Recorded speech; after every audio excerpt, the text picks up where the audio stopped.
आता नाही, सुरुवातीलाच आमचं जेव्हा बोलणं झालं की ह्या शाळेत जर मेंबरशिप घ्यायची असेल तर कार्य करायला पाहिजे, राजकारण करायचं नाही.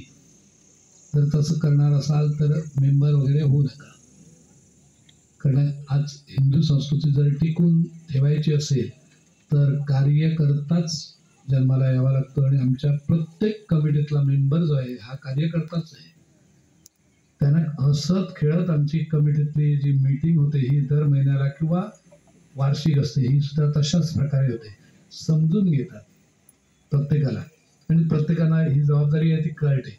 आता विषय आहे, सरांनी सांगितलं एक, त्याच्यात फक्त एक 2-3 वाक्य मी ॲड करतो आणि मी पुढं विषय घेतो. की सरांनी सांगितलं की आमची अशा अशा कल्पना आहे आणि आम्ही असं असं हे करतोय. आज एवढे पालक जमले, आपला मुलगा आहे त्यामुळं एक आनंदोत्सव असा 22 दिवसाचा झाला. सगळ्यांचाच झाला, मुलांचा झाला.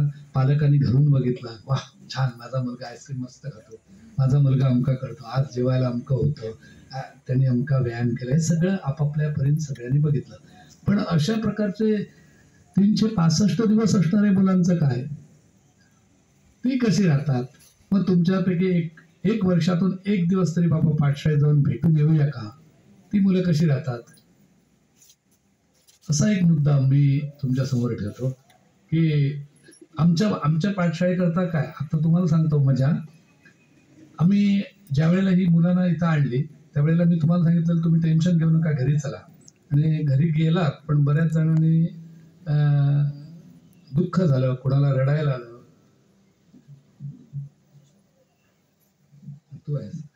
दुःख झालं, रडायला झालं. त्याच्यातून एका आजीनं एक पत्र लिहिलं.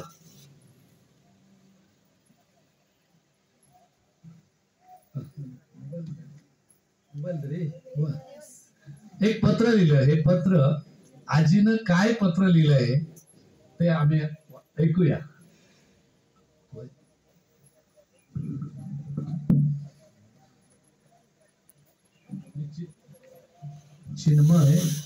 चिन्मय कर्वे हा आमचा एक एक्स विद्यार्थी आहे.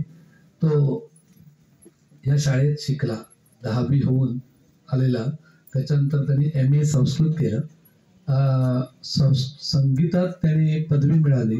आता सेट नेट जी परीक्षा असते त्या नेट परीक्षेमध्ये तो